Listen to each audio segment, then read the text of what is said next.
Karim qui nous appelle de Paris. En fait, je voulais juste m'intervenir concernant la religion musulmane. Oui. Je trouve que, en fait, moi, je suis un peu d'air qu'un ex-musulman. Je me suis devenu un ex-musulman. Donc, alors, en fait, moi, j'ai grandi dans l'islam et tout. Je pratiquais, je connais très très bien l'islam, même le Coran, les textes et tout. Et pour moi, les actes qu'ils font les gens, c'est pas genre ils le font comme ça parce qu'ils sont mauvais. Non, tout ça, ça vient de la religion. Si vous allez vraiment approfondir et comprendre vraiment la religion musulmane, vous allez trouver des choses vraiment mauvaises, des trucs. Par exemple. Oh mais là t'exagères là, Karim, mais ça va pas. Non, il y a pas mal des gens comme ça. Mais mais ça veut pas dire que vous avez raison. C'est pas parce que vous êtes nombreux. Non, c'est pas une question de raison ou pas. Avoir tort que vous avez raison. Écoutez-moi, juste laissez-moi finir. Après, vous pouvez. En fait, ce que je voulais dire, ces gens-là, ils peuvent pas le divulguer devant tout le monde parce que la religion. Ils peuvent pas. En fait, il y en a pas mal des gens qui ont quitté l'islam. Par contre, ils peuvent pas le divulguer. Mais ils font ce qu'ils veulent. Les gens, ils commencent à parler. Les gens, ils commencent à dire les choses telles qu'ils sont. Il y a la science aussi. En fait, le soleil, c'est le soleil qui bouge. C'est pas. En fait, le soleil, il bouge. Bah oui, parce que là, le soleil t'a tapé à la tête, toi. Non, c'est des versets. Le soleil bouge. En fait, non, mais tu te rends compte? Il y a des choses qu'on lit et qui qu'on retrouve dans la religion musulmane. Des fois, c'est étonnant. Non, ça, c'est des mensonges, je vous rassure. C'est des mensonges. Je vous donne des preuves, si vous voulez, des preuves. Incroyable. En fait, dans l'islam, on dit que le soleil bouge. On dit le soleil bouge. Ben oui. Ouais, mais ça, en fait, la terre est plate dans l'islam. Pas du tout. Pas du tout. Jamais il a été dit que la terre est plate en islam. C'est parce que pas du tout. La majorité des musulmans, on est né comme ça. Mais non, parce que toi tu connais pas les termes. Attends, moi je demande. Oui. Moi à la mosquée de Paris, quand je demande à notre recteur, etc., j'ai des réponses. Quand tu parles, par exemple, quand tu parles de la terre plate, jamais l'islam a dit que la terre était plate. Oui, non, en fait, moi, si je te dis ça, parce que je connais en fait. J'ai mis presque plus 7 ans, 8 ans de recherche.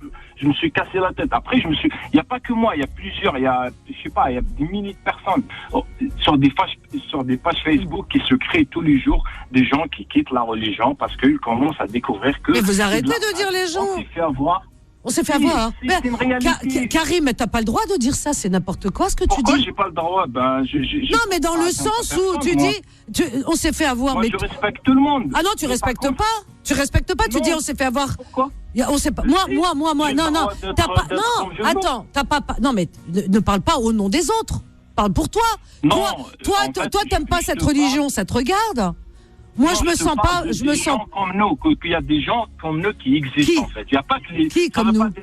Qui comme nous? Qu'on est maghrébins, qu'on est tous musulmans, qu'on croit à cette religion, par exemple. Moi, j'y crois. Moi, j'y crois. Moi, j'y crois. Propagée avec l'épée. Avec l'épée. Oui, ben oui. C'est n'importe quoi. Ben oui. Comment s'est propagée la religion musulmane alors? On donne en fait genre les bons côtés de l'islam. On ne donne jamais les mauvais côtés de l'islam. Il y a 48 versets qui incitent à tuer. Si tu veux, je te les cite tout de suite. 48 versets.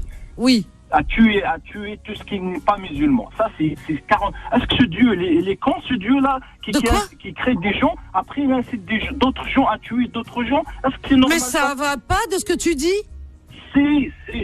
Mais c'est incroyable. Mais si. Mais au grand jamais dans la religion musulmane, on incite à tuer des gens. Au grand jamais. Ça, c'est des versets qui existent. Non, pas du tout. Ça, c'est dans des époques où il y avait des guerres. Dans les époques. Ça veut dire que ce Dieu n'est pas intelligent. Mais non, mais c'est des époques où il y avait des guerres. Non, mais on parle des guerres. Non, il n'y a pas de guerre. Les gens, il faut bien qu'ils se défendent.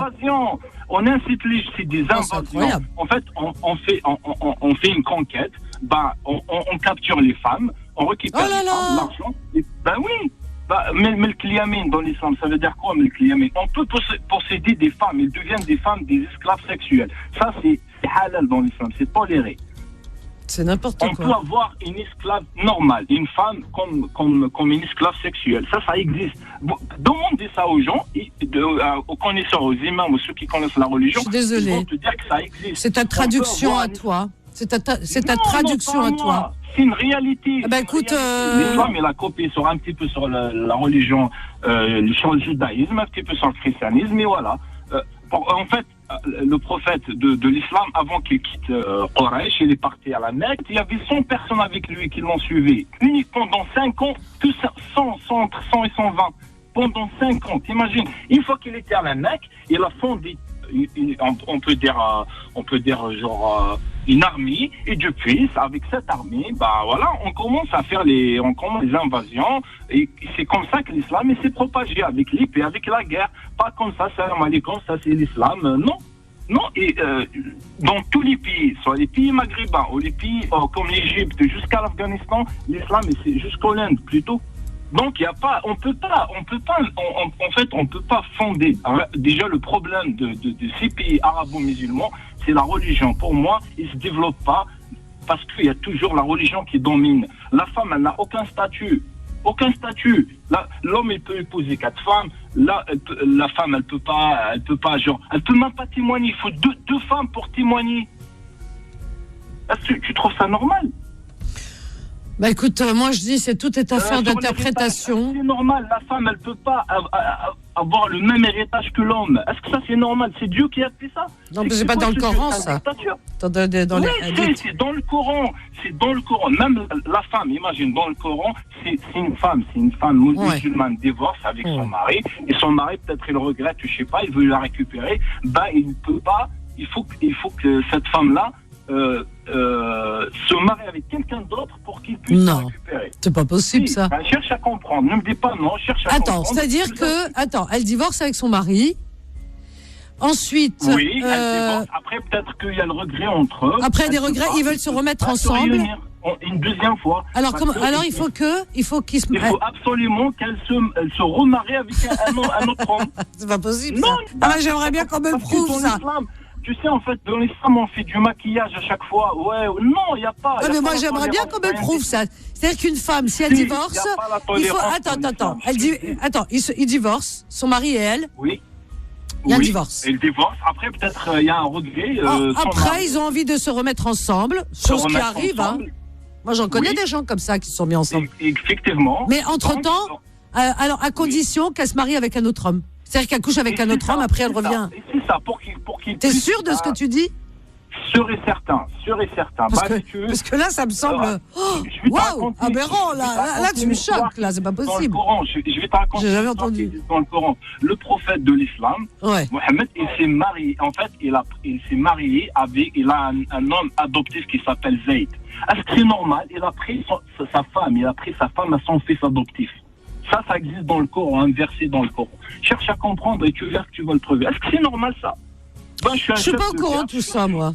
Je suis pas au courant de tout ça. C'est pas l'ahadith. Si je te parle de hadith, c'est encore pire. L'ahadith, c'est catastrophique. C'est-à-dire, tu dis, il s'est marié avec sa belle-fille, c'est ça? Non, avec sa belle-fille. Son fils est mort. Mais il n'avait pas de fils, il avait pas de fils. Non, adoptif. Ah oui, d'accord. Après, il est devenu son fils parce qu'il l'aimait bien. Après, un jour, il est rentré dans je sais pas moi, il a vu sa femme, elle était belle et tout. Donc, il a pété un plomb. Il y a un verset qui descend. Moi, tu peux te marier. C'est une réalité. Alors, vas-y. Quand j'ai découvert Vanessa, moi. Attends, vas-y. Alors, attends. Il est tombé amoureux de la femme de son fils, tu dis? Effectivement. Et alors? Du coup, il y a un verset qui dit. Tu veux dire qu'il lui a volé sa femme? C'est ça. En plus, c'est son fils, quoi, adoptif. Pour et il moi, n'a rien dit? Et son fils n'a rien dit? De moment que c'est un prophète, c'est Dieu qui a décidé, voilà. Oh, c'est pas vrai. Attends, Karim, il y a Jérémy qui veut réagir. Il veut réagir en même temps, tiens. Karim ne part pas, attends, parce que là, moi je vais. Et tu sais quoi, tu m'as fait éclater le cerveau là, attention, hein, je vais me poser. Je vais me renseigner parce que j'ai jamais entendu ça. Oh punaise. Non mais là, je suis choquée. Jérémy, oui, qu'est-ce que tu as dit, Karim? Il y avait un truc qui m'avait choqué. Je devrais dire que Karim, voilà, il dit des choses. Non, mais un truc qui m'a choqué. Attends, je voudrais savoir, moi, parce que là, je suis curieuse. Karim, qu'est-ce que tu avais parlé de quoi qui m'avait choqué tout à l'heure? En fait. Une femme qui divorce, il faut qu'elle épouse un autre homme avant de revenir vers son mari. Effectivement, ouais. Est-ce que c'est vrai? Si c'est vrai, ça, c'est plutôt pour mettre dans le cœur des gens qui réfléchissent bien avant de divorcer. Vous comprenez ce que je veux dire? C'est pas comme c'est un peu tiré par les cheveux quand même. Réfléchir. Ah non, ouais, mais enfin, c'est un peu tiré par les cheveux. Est-ce que tu peux lui répondre concernant la belle-fille du prophète? La belle-fille du prophèt? Oui. Moi, je savais pas qu'il avait un fils déjà, mais bon. Vu que j'étais en train d'appeler, j'ai pas tout suivi. Alors, comment? Alors, Karim dit qu'il a épousé, il est tombé amoureux de la fille, de la femme de son fils adoptif. Écoutez, moi, c'est une chose que j'ai jamais entendue, alors je sais pas où c'est qu'il a appris. Ouais, ça existe dans le Coran. Écoute, toutes les femmes qui ont épousé le prophète de l'islam, en fait, il y a une qui s'appelle Safia. Il a tué son mari et son frère devant elle. Oui, il a épousé le soir. Comme Vanessa a dit tout à l'heure, il y a beaucoup de sectes dans l'islam. Attends. L'islam est la seule religion qui accepte tous les prophètes. C'est la seule religion qui renie toutes les religions. Inna ad-dina 'inda Allah al-Islam. Dieu dit que il y a que les alors tu dis ça et après tu dis que non, finalement non, c'est pas ça. Ça veut dire quoi? Ah là, Karim. Non, ça c'est un verset sur la Tauba. Quand est-ce que tu es sorti de l'islam, Karim? Quand? Il y a peut-être 2-3 ans. Tu as quel âge? Regarde. Il y a des milliers. Moi, je connais pas des milliers qui sont sortis de l'islam. Je sais pas. On peut pas dire ça parce que tu vas te faire tuer. Mais Karim, arrête. Mais les gens font ce qu'ils veulent. Il y en a qui sortent, il y en a qui rentrent, et puis voilà. Chacun, par quoi il est motivé. Et les enfants, on revient demain.